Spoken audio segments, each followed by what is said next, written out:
러시아 대선 개입과 트럼프 캠프 도청 의혹이 모두 불리하게 나오면서 트럼프 대통령이 최대의 정치적 위기를 맞고 있습니다. 연방정부 보조가 삭감되면 뉴욕시 교육과 주택뿐 아니라 뉴저지주도 상당한 피해가 예상되고 있습니다. 이민자들이 범죄와 연루돼 있고 위험하다는 인식을 뒤집는 결과가 나왔습니다. 이메일 피싱 사기로 뉴욕주에서 7천여 명이 넘는 납세자의 개인정보가 유출됐습니다. 뉴저지 팰리세이드 파크타운의 BYOB 소주 집중 단속이 시작됐습니다. 이상은 이 시각 주요 뉴스입니다. 여러분 안녕하십니까? KBN 뉴스입니다. 도널드 트럼프 대통령이 취임 2달 만에 최대의 정치적 위기를 맞았습니다. 대선 기간 트럼프 캠프가 러시아와 내통했다는 의혹과 전임 오바마 행정부의 트럼프 캠프 도청 의혹 등 양대 의혹에서 모두 불리한 결과가 나왔습니다. 지지율 또한 역대 대통령 중 최저를 기록했습니다. 보도에 지한샘 기자입니다.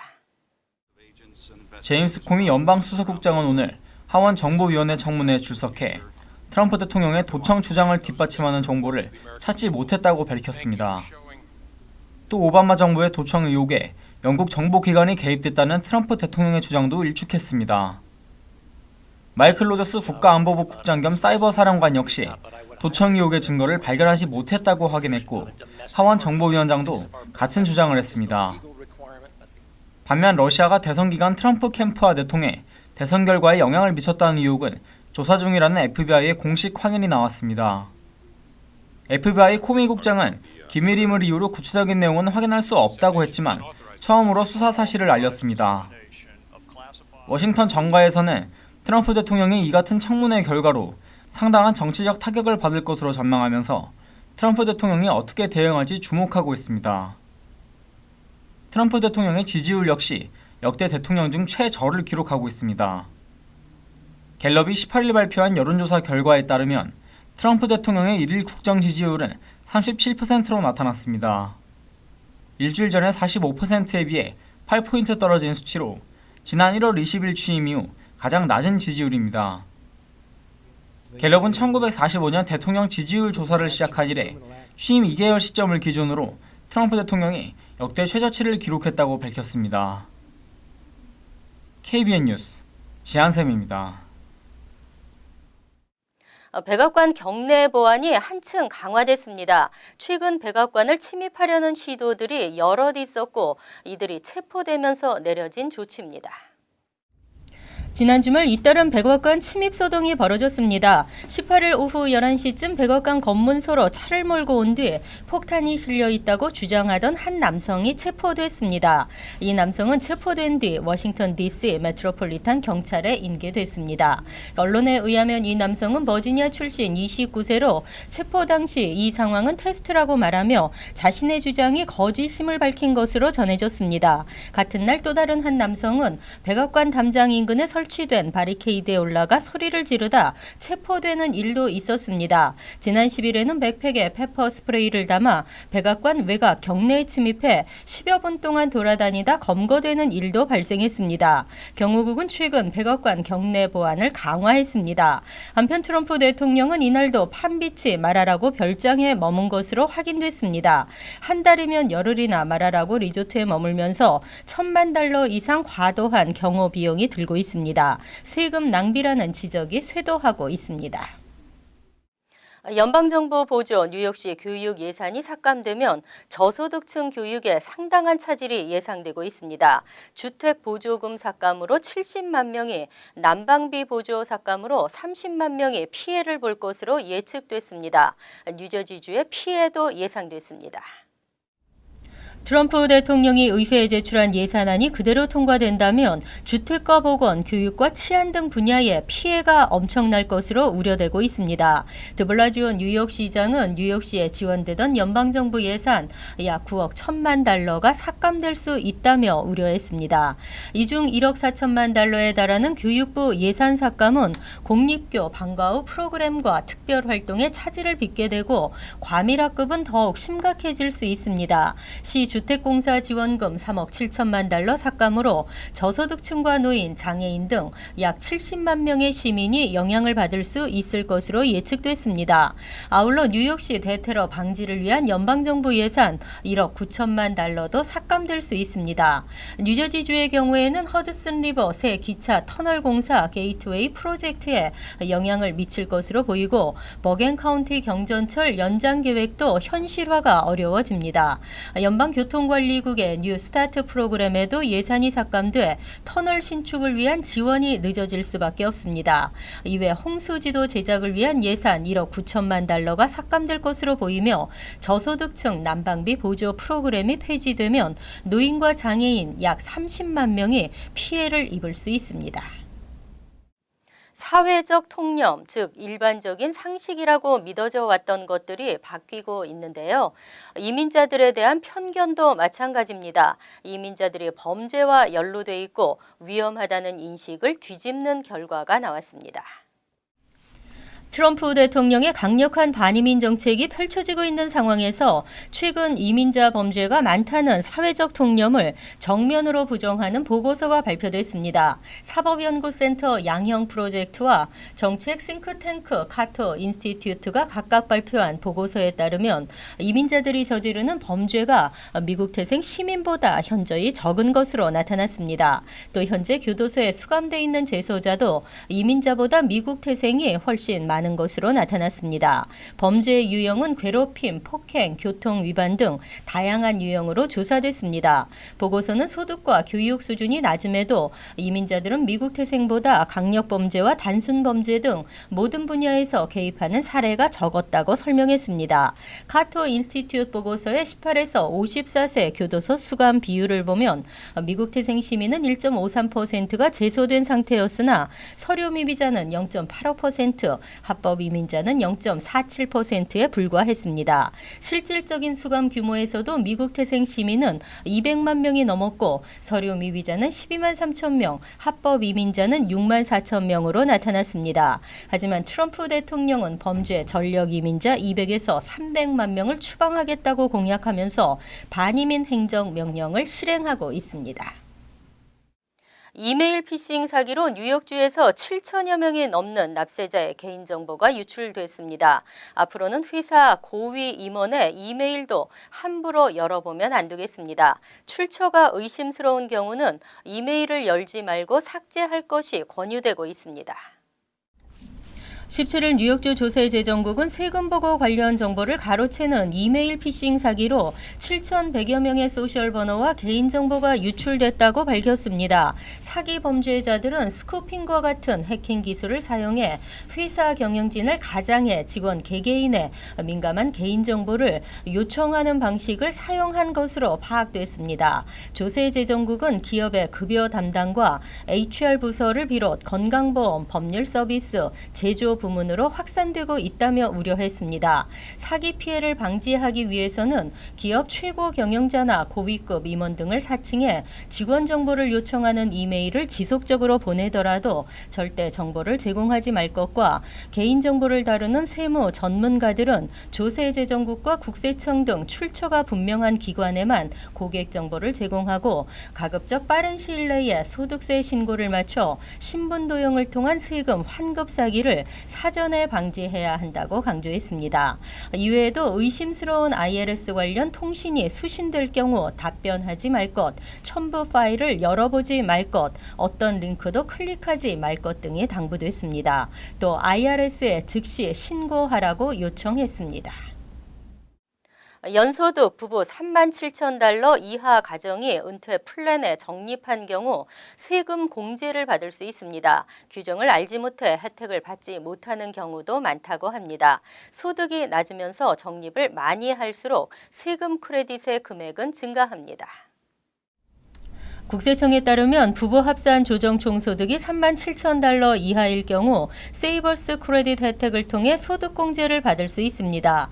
혜택이 주어지는 적립금 한도는 개인 2,000달러, 부부 4,000달러이고 소득에 따라 불입금의 10에서 50%의 세액공제를 받을 수 있기 때문에 공제 한도는 개인 1,000달러, 부부 2,000달러입니다. 이는 저소득층과 중산층의 은퇴 플랜 적립을 독려하기 위한 것입니다. 대상은 고용주가 제공하는 401K나 트래디셔널 로스 IRA 등 대부분의 은퇴 플랜 적립금입니다. 하지만 은퇴 플랜에서 전체 또는 일부를 인출해 다른 은퇴 플랜으로 60일 안에 옮기는 롤오버는 해당되지 않습니다. 또 은퇴 플랜에서 최근 인출한 금액이 있어도 공제 금액을 계산하는 적립금에서 차감됩니다. 2016년 기준 부부 합산 소득세 신고 시 조정 총소득이 37,000달러 이하면 50%, 4만 달러 이하는 20%, 6만 1,500달러 이하는 10%의 세액공제를 받을 수 있습니다. 예를 들어 부부 합산 조정 총소득이 36,000달러인 가정이 4,000달러를 은퇴 플랜에 불입했을 경우 절반인 2,000달러를 텍스 크레딧으로 받게 됩니다. CBS 머니워치는 많은 납세자들이 이 같은 규정을 알지 못해 혜택을 받지 못하고 있다고 보도했습니다. 팰리세이드 파크타운의 BYOB 소주 집중 단속이 시작됐습니다. 소주를 BYOB에 포함시키지 않겠다는 타운 정부의 의지를 반영한 것으로 보여집니다. 앞으로도 정기적 단속이 계속됩니다. 주의하시기 바랍니다. 지난 주말부터 팰리세이드 파크타운에서는 BYOB 식당과 노래방을 대상으로 소주 집중 단속이 이루어지고 있습니다. 타운 경찰이 소주 집중 단속에 나선 것은 이번이 처음입니다. 손님이 반입한 소주를 물병에 담아 제공하고 판매하는 곳에 위반 티켓을 발부했으며 미성년자 주류 판매나 영업시간에 대한 단속도 강화한다는 방침입니다. 타운 정부의 한 관계자는 BYOB 업소에서는 와인과 맥주만 제공할 수 있다는 주 규정이 적용된다고 강조했습니다. 식탁 위에서 소주가 발견되는 경우에도 단속 대상이 되며 $1,000의 벌금이 부과됩니다. BYOB 업소 소주 반입 허용에 대해 주류 면허를 가진 업주들은 비싸게 주고 산 리커 라이센스를 무용지물로 만드는 처사라고 주장했습니다. 하지만 BYOB 업주들은 한인타운 특성상 소주를 갖고 오는 경우가 대부분인데 경찰의 단속으로 손님의 발길이 끊길 것으로 우려된다고 말했습니다. 벨팍타운에서는 지난 2013년부터 BYOB 업소 소주 반입에 소주를 하드 리커로 분류한 법적 근거가 없다는 주장과 소주는 곡주가 아닌 증류주로 업소 반입이 불가하다는 주장이 이어지고 있습니다. 한편 타운 정부가 BYOB 업소에 대한 소주 판매 및 반입에 대한 정기적인 단속을 경찰에 지시한 것으로 확인되면서 한인 업주들의 주의가 요구되고 있습니다. 과잉 광고 등으로 문제를 일으켰던 타임워너 케이블이 스펙트럼으로 합병됐습니다. 스펙트럼이 뉴욕주와의 합의 조건인 저소득층 고속 인터넷 보급을 실행합니다. 온라인 매체 DNA 인포는 16일 스펙트럼이 저소득층 가정과 노인을 대상으로 고속 인터넷 서비스를 한 달에 14.99달러로 제공한다고 보도했습니다. 이 가격은 초당 30MB 속도의 인터넷 서비스와 이메일 박스, 보안 소프트웨어, 모뎀 등이 포함된 것입니다. 스펙트럼 서비스를 이용할 수 있는 자격은 생계 보조금 SSI를 받는 65세 이상의 노인이나 학교 점심 급식 프로그램에 참여하고 있는 자녀를 둔 저소득층 가정으로 퀸즈, 맨해튼, 브루클린 등에서 신청 가능합니다. 레티샤 제임스 뉴욕시 공익공호관은 고속 인터넷 서비스는 더 이상 소수만 사용하는 사치가 아니어야 한다며 인터넷 사용의 중요성을 강조했습니다. 전국적으로 저소득층 가정의 컴퓨터 보급률은 3분의 1을 넘지만 저소득층 가정의 아이들 상당수가 방과 후 인터넷 접근에 어려움을 겪고 있는 것으로 조사됐습니다. 한편 차터 커뮤니케이션은 2016년 타임워너 케이블을 인수하고 브랜드네임을 스펙트럼으로 변경했습니다. 뉴욕주 당국은 저소득층에게 초고속 인터넷 업그레이드와 고속 인터넷 서비스를 확장하는 조건으로 타임워너 케이블 인수를 허가했습니다.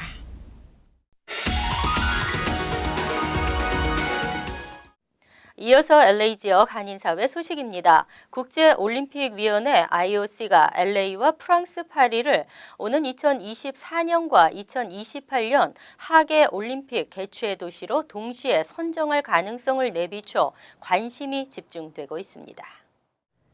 주류 언론에 따르면 토마스 바흐 IOC 위원장은 오는 9월 올림픽 개최지 선정을 앞두고 현재 2024년 하계올림픽 유치 경쟁을 벌이고 있는 LA와 파리 가운데 개최지에서 탈락하는 도시를 다음 하계올림픽 개최 도시로 선정하는 방안을 논의 중인 것으로 알려졌습니다. 올림픽 개최 도시가 동시 선정된 전례는 아직까지 없으며 토마스 바흐 위원장은 이를 위해 IOC 규정 사항을 검토 중인 것으로 전해졌습니다. 한편 올림픽위원회는 오는 7월 스위스에서 열리는 2024 하계올림픽 개최지 선정 프리젠테이션에서 LA와 파리의 연이은 올림픽 개최에 대한 논의를 진행할 예정이라고 밝혔습니다.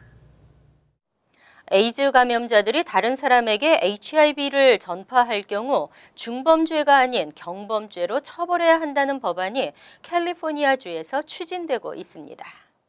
샌프란시스코 지구 상원 의원 스캇 위너와 일부 의원들은 에이즈 감염자들이 타인에게 병을 전파시키면 중범죄로 분류되고 있는 현행법이 오히려 사회적 차별을 조장하고 문제를 더욱 크게 만들고 있다며 경범죄로 형량을 낮추는 내용을 골자로 하는 새로운 법안을 상정했습니다.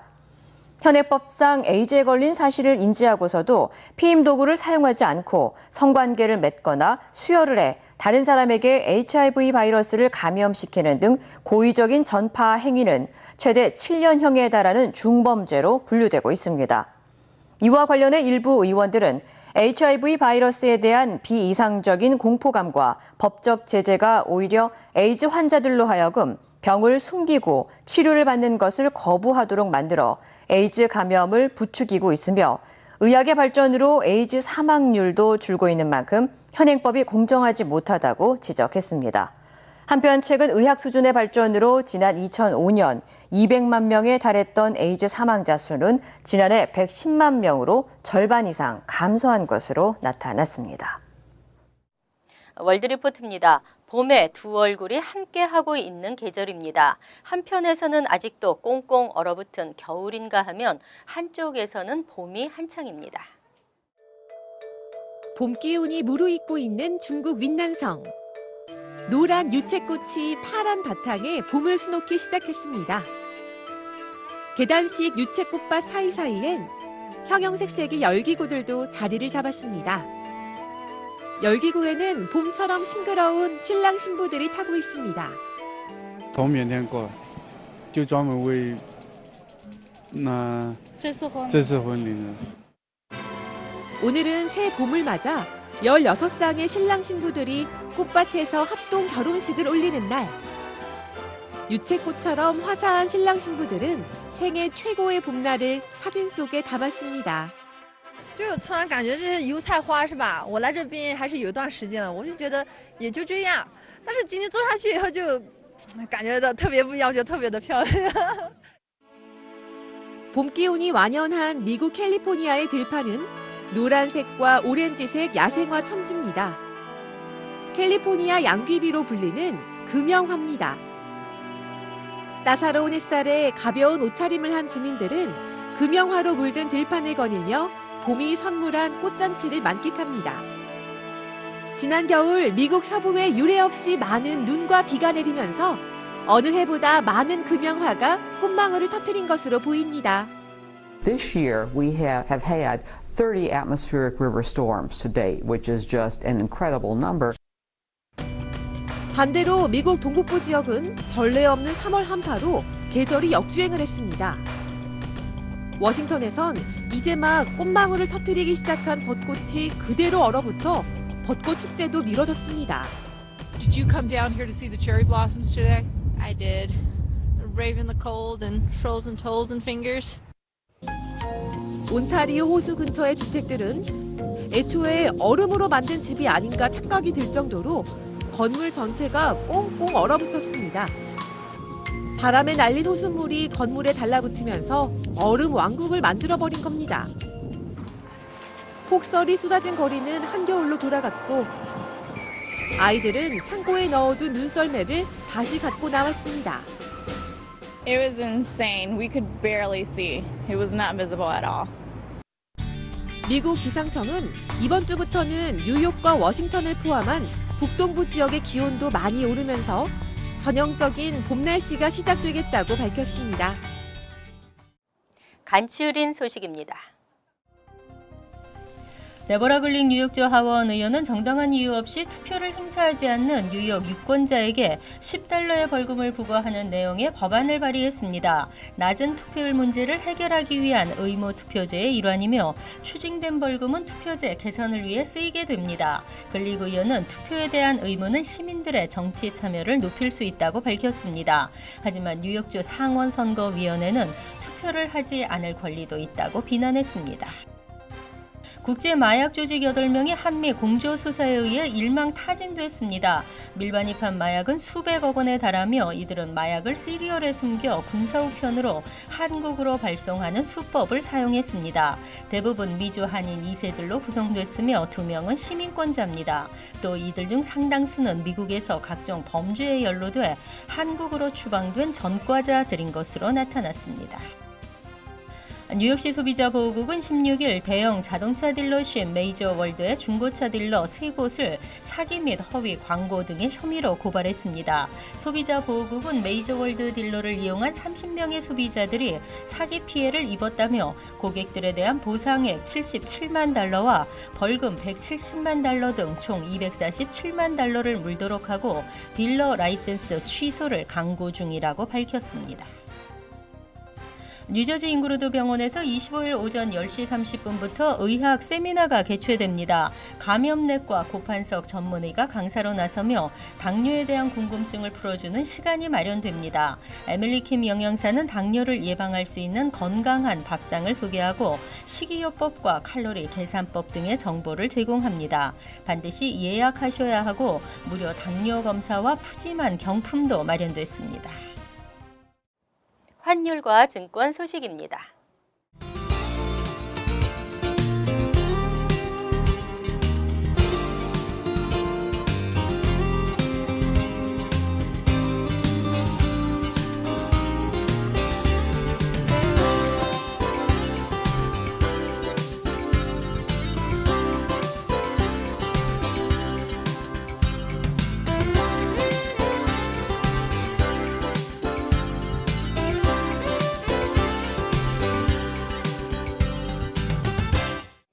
이어서 날씨입니다. 화요일은 오전 중 구름이 많겠지만 차차 개겠습니다. 낮 최고 기온은 56도, 섭씨 13도, 밤 최저 기온은 34도, 섭씨 1도로 예상됩니다. 수요일은 대체로 맑겠고 쌀쌀하겠습니다. 목요일은 화창한 하루가 될 것으로 예상되며 춥지 않겠습니다. 이상으로 KBN 뉴스를 마칩니다. KBN과 함께 편안한 하루 되시기 바랍니다.